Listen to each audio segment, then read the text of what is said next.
Bueno, vamos a dar el tema 15 de probabilidad. Empezamos con el bloque de probabilidad, son dos temas. Algunas cosas de este tema ya sabéis, en cuarto de la ESO tuvisteis que dar alguna cosita de aquí, pero este año vamos a cerrar un poquito más. Y después el siguiente tema que sí que es nuevo, muy importante, y sobre todo eh, los que vais a estudiar matemáticas en las que aparezca estadística, probabilidad, pues os va a venir muy bien. Muy bien, empezamos con la introducción, un poquito. Originalmente la probabilidad apareció en la necesidad del hombre por conocer la certeza de sucesos futuros. Lo que se quería saber es qué ocurría en el futuro. Realmente la probabilidad está asociada a los juegos de azar. Los grandes matemáticos querían ganar a las cartas y a los dados y entonces pues idearon matemáticas y técnicas para poder saber cuál era la mejor posibilidad, mayor posibilidad de llevarse un premio. Así que todo está un poco de la mano del azar del juego, vamos. Bien, azar significa orden, sin orden o caos, es lo que significa azar, azaroso, que no depende, que es caótico. Bien, a finales del siglo XVIII, Laplace, Pierre-Simon Laplace, fue el que profundizó en esta rama y le dio ya una forma, ¿vale? Y además una de las reglas importantes que vamos a ver en este tema se llama la regla de Laplace, ¿de acuerdo? Bien.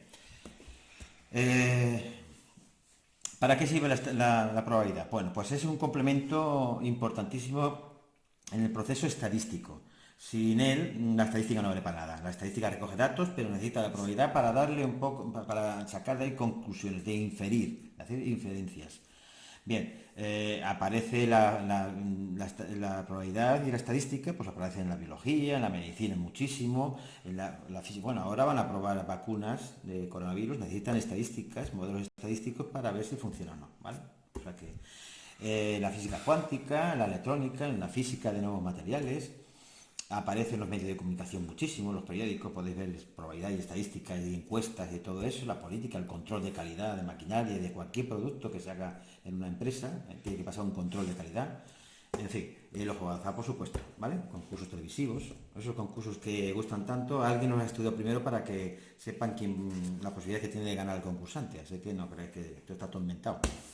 Muy bien, pues vamos a ir viendo conceptos que ya conocéis. Por ejemplo, ¿qué son experimentos aleatorios? Un experimento aleatorio, alea es suerte, así que tiene que ver con la suerte, es aquel que no podemos predecir su resultado al depender del azar o la suerte. Por ejemplo, lanzar un dado. Ese es el más común que se utiliza porque todo el mundo lo entiende más o menos bien. Se llama espacio muestral y se denota con la letra E mayúscula al conjunto de todos los casos posibles que se pueden dar para realizar un experimento aleatorio. En el caso del dado, pues sería esto, sacar un 1, un 2, un 3, un 4, un 5 y un 6, ¿vale? Hay dados que tienen hasta 12, vamos, 12 caras, un dodecaedro y cosas así, pero los normales son 6 caras, ¿vale? Métodos de conteo. Bien, para poder hallar el espacio muestral a veces hay que utilizar técnicas de conteo, de recuento, que vistes en cuarto de la ESO, pero yo la voy aquí a nombrar por encima un poquito, ¿eh? Así que no me voy a parar mucho en ello porque una de las más importantes suelen ser las ramas y los árboles, ¿verdad? Los árboles estos. Esta estructura ya la conocéis, muchas veces la habéis utilizado para más cosas. Son muy fáciles de construir. No siempre hay que construirla, pero en muchos problemas viene muy bien. De hecho, aquí vamos a ver una serie de problemas en los que vamos a trabajar con ramas, con árboles. Entonces, mirad, por ejemplo, aquí dicen que es un restaurante que da una serie de menús con 2 primeros platos y 3 segundos platos. ¿Cuántas combinaciones posibles se pueden dar? No hay postre, ¿eh? Así que el primero sería o pasta o legumbres y de segundo habría pescado, carne y huevos. Vale, pues tendrías la primera rama, esta es una primera rama, serían pasta, legumbres y de cada rama de estas salen 3 ramas más. Pescado, carne, huevos, pescado, carne, huevos. Así que tendrías pasta, pescado, pasta, carne, pasta, huevo y así todo, ¿vale? 6 posibilidades. 2 por 3.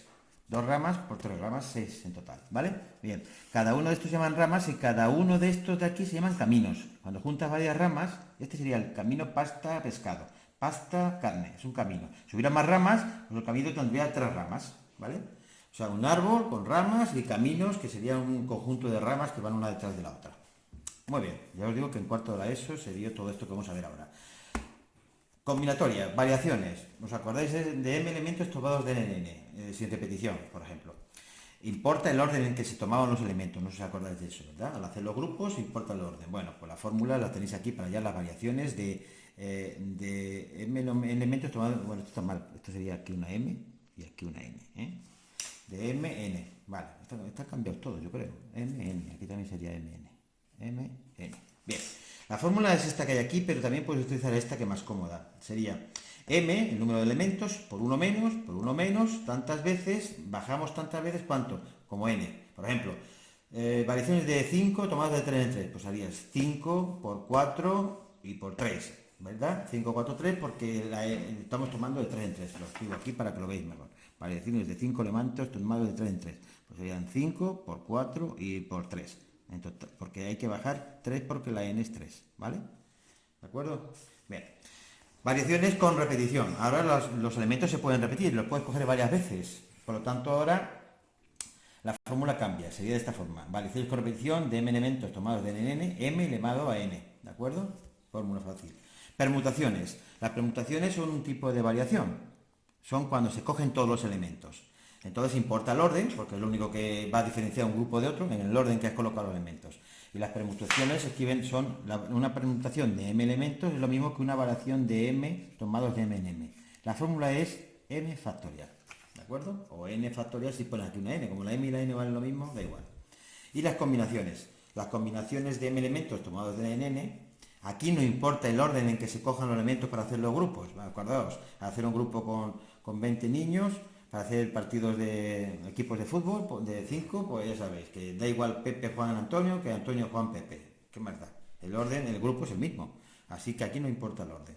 La fórmula era un número combinatorio, m sobre n, m factorial, esto hay una tecla en la calculadora que os acordáis que lo hacía. De hecho, lo hemos utilizado el año pasado también en primer bachillerato. Los números combinatorios por el binomio de Newton, si os acordáis. Bueno. Vamos entonces ya con la estadística. Esto sirve, todo lo que os he dicho antes sirve para hacer los recuentos, es decir, para hallar el espacio muestral, porque en algunos casos no lo conocemos. Entonces tienes que ver cuántas posibilidades se pueden dar y se hacen con esto, o con ramas o con estas formulitas, haciéndote las preguntas correspondientes, ¿vale? Sucesos. ¿Qué es un suceso? Se llama suceso elemental a cada uno de los posibles resultados del espacio muestral. Por ejemplo, si lanzas un dado, ¿ves? Como antes, si lanzas un dado, cada uno de estos numeritos es un suceso elemental. ¿Cuál es el suceso elemental? Salir un 1, pues hay uno solo, salir el 2, salir el 3, salir el 4, salir el 5, ¿verdad? Un suceso compuesto, sin embargo, es el que está formado por dos o más sucesos elementales. Se nombran siempre con letras mayúsculas, A, B, C. Por ejemplo, el suceso A, salir par. Pues salir par estaría formado por el 2, por el 4 y por el 6. Ese sería el suceso salir par. Le llamaríamos A igual a salir par. Se suele escribir así. Suceso A, salir par. ¿Vale? Y estaría formado por el 2, el 4 y el 6. Se mete entre llaves los casos posibles, ¿verdad? Esa sería la técnica. Creo que esto lo visteis en cuarto de la ESO. Muy bien, suceso seguro, pues sería todo el espacio muestral. Eso es seguro. O sea, ¿cuál es la probabilidad de que me salga? La probabilidad de que salga al tirar un dado un 1, un 2, un 3, un 4, un 5, un 6. Pues ese es el espacio seguro, ese es el suceso seguro. Va a ocurrir seguro, ¿vale? Porque has cogido todos los elementos, todos los sucesos elementales. Y está lo contrario, el suceso imposible, que es el que no se puede dar nunca. Por ejemplo, si tiro un dado, sacar un 7, es imposible un dado de 6 caras. Se nombra siempre con el conjunto vacío. El conjunto vacío es un 0 tachado, ¿vale? Ese es el espacio, ese es el suceso imposible. Y E es el suceso seguro, ¿vale? El espacio muestral, ¿vale? Muy bien. Ya sabemos lo que son los sucesos, operaciones con sucesos. Bien. ¿Qué se puede hacer con los sucesos? Pues se puede hacer varios tipos, bastantes operaciones con ellos. Y hay problemas de selectividad en los que se basa el problema en eso, en trabajar, en hacer operaciones con sucesos, lo que se llama álgebra de sucesos. Bien, unión de dos sucesos A y B es otro suceso formado por la suma de los sucesos elementales A y B. Y se escribe así, con una U, ¿vale? Así que el suceso C es la unión de A con B. Eso dibujado es bastante sencillo. Este es el espacio muestral, este sería un suceso, el A, y este es el suceso B. A unión B, pues sería la suma de estos dos, sería todo esto, ¿vale? Este sería el A unión B, ¿de acuerdo? Muy bien. Intersección de dos sucesos. Es el suceso formado por los elementos comunes. Aquí se sumaban todos, pero en la intersección son todos los que sean comunes. En este caso sería esto.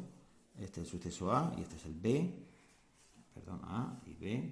Y estos son los que son comunes. Así que esto sería A intersección B. Mientras que esto de aquí antes era A unión B. ¿Veis?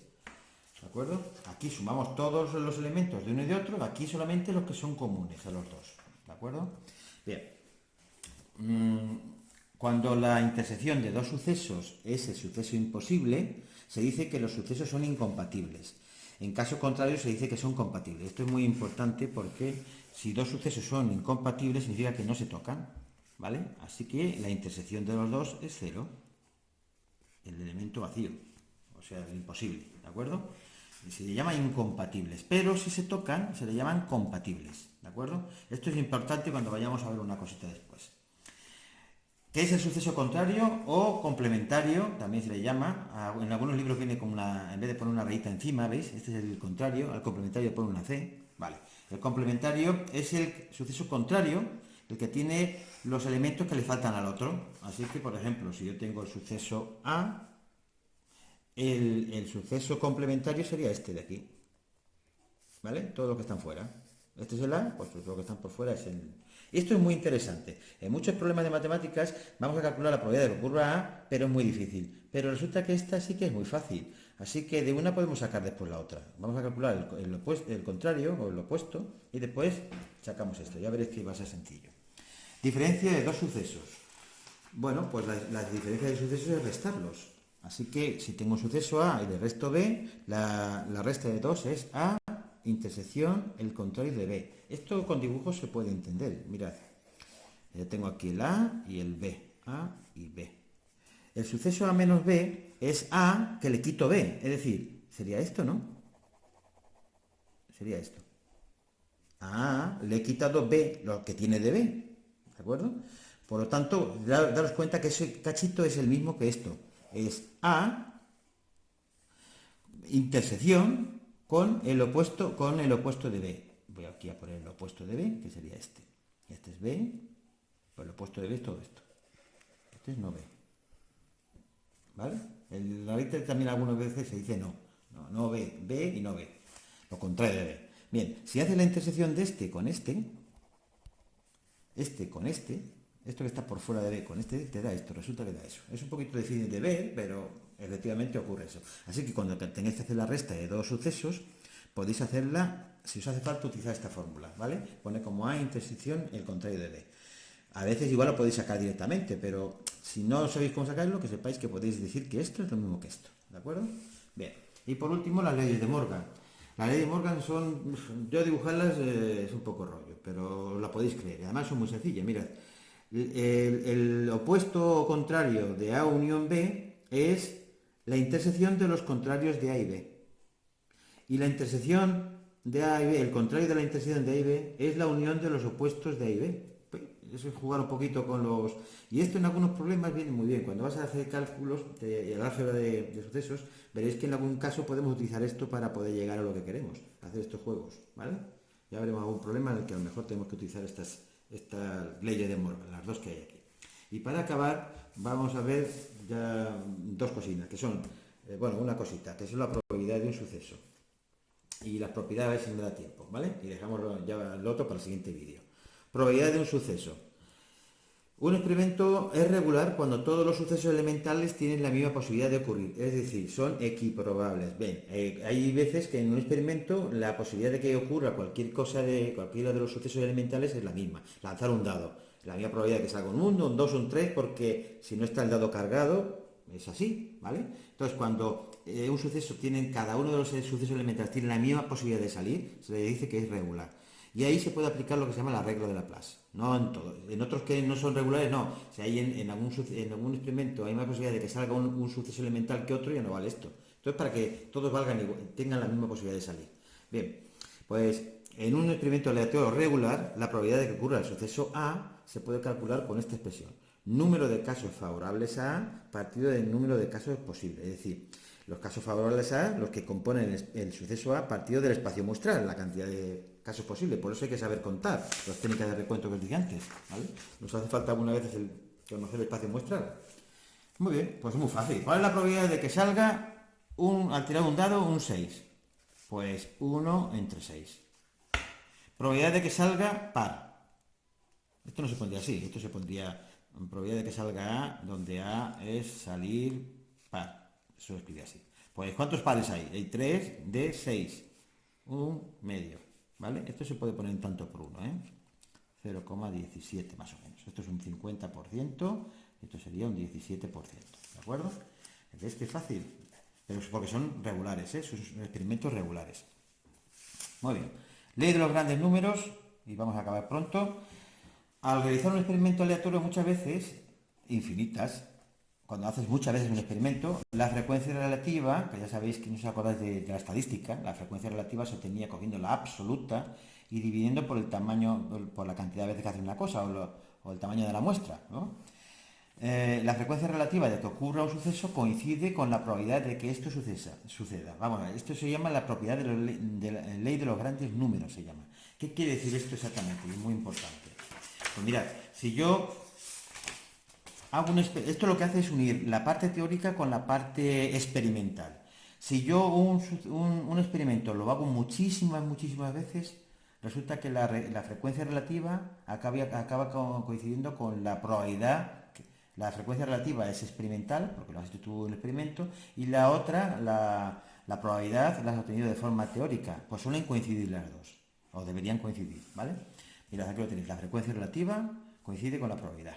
La frecuencia es la absoluta entre el tamaño de la muestra. Vamos a hacerlo, por ejemplo, con un ejemplo, con un dado, ¿no? Supongamos que tiramos un dado y me sale un 1, lo voy a tirar 8 veces. Y me sale un 1, un 4, un 6, un 6, un 2, un 3, un 4 y un 4. Vale. Si yo os dijera suceso salir 6, ¿vale? ¿Cuál es la probabilidad de salir A? Pues ha salido el 6, perdón, la probabilidad de salir un 6 es un sexto. Esta es la teórica, ¿verdad? Lo hemos calculado antes. Es casos favorables a salir un 6, una entre casos posibles. Pero ¿cuál es la experimental? Hemos tirado 8 veces el dado y ¿qué nos sale aquí? Pues la probabilidad de que salga aquí, no, probabilidad no, vamos a calcular la frecuencia relativa, ¿no? De que salga un 6. Pues la frecuencia relativa de que salga un 6 sería 2 de 8, que es un cuarto, que es 0,25. Vale, aquí me sale 0,17 y aquí 0,25, algo falla. ¿Por qué no sale lo experimental igual que lo teórico? Esto es lo teórico, no tiene más que en cuenta las posibilidades que hay de salir 6, que es una, en un dado, entre las que en total de posibilidades que hay, que son 6. Y ahora, cuando he hecho el experimento, me han salido 2 6 de 8 veces que he tirado. Y me sale un 0,25, un 25%. De hecho, si calcular la probabilidad de salir un 5, de un 5 es un sexto también, un 17%, pero si veis aquí que no sería ni una vez del 5, así que la frecuencia relativa sería 0. ¿Cómo puede ser? Frecuencia relativa 0, debería coincidir con la probabilidad, ¿no? Las veces que se repite una cosa debería coincidir con la probabilidad de que tenga de salir, pero eso ocurre porque hemos tirado solamente 8 veces. Pero si tiro el dado 1000 millones de veces, os puedo asegurar que h sub 6 coincidirá, será casi igual a la probabilidad de que salga un 6, ¿vale? Es decir, un 17%, pero hay que tirarlo 1000 millones de veces. En eso está basado lo que hacen algunos que cuando juegan a la ruleta. En la ruleta, no me acuerdo ahora si son 31 números, ¿verdad? Los números aquí están puestos en rojo, aquí van así los números puestos, negro y rojo, ¿vale? Par, impar. Bueno, pues hay gente que apuesta, la mitad de los números están en rojo, la mitad de los números están en negro y hay uno que está en blanco, que es el 0, que si cae se lo lleva a la banca. Bien, tú apuestas a rojo y dices, pues voy a apostar a rojo 1 euro y sale negro. ¿Qué haces en la siguiente vez? Pues ahora apuestas al mismo rojo 2 euros. Si sale te van a dar el doble, 4. Y te recuperas de lo que has perdido antes. Si no sale rojo, porque ha salido todo de negro, vuelves a apostar aquí otra vez. ¿Por qué? Porque tú sabes que cuando el experimento se hace muchas veces, La frecuencia acaba tendiendo a la probabilidad. Y la probabilidad de salir rojo es de un medio, del 50%. Así que si se hace muchas veces la tirada de la ruleta, acabará saliendo rojo y negro igual de veces. Así que no puedes cambiar de color, porque si cambias entonces sí puedes liarla. Sigues apostando al rojo porque en algún momento tiene que salir rojo. Y la técnica de ir apostando el doble es para que te puedas recuperar después de todo lo que has perdido. Esa técnica después en los casinos la tienen muy vista y te pueden echar de la ruleta, que bueno. Pero que son así, cosas así, ¿de acuerdo? Para que entendáis un poco la ley de los grandes números. Solamente ocurre cuando el experimento se hace muchas veces, la frecuencia coincide con la probabilidad. La frecuencia del experimento coincide con la probabilidad teórica. ¿De acuerdo? Muy bien.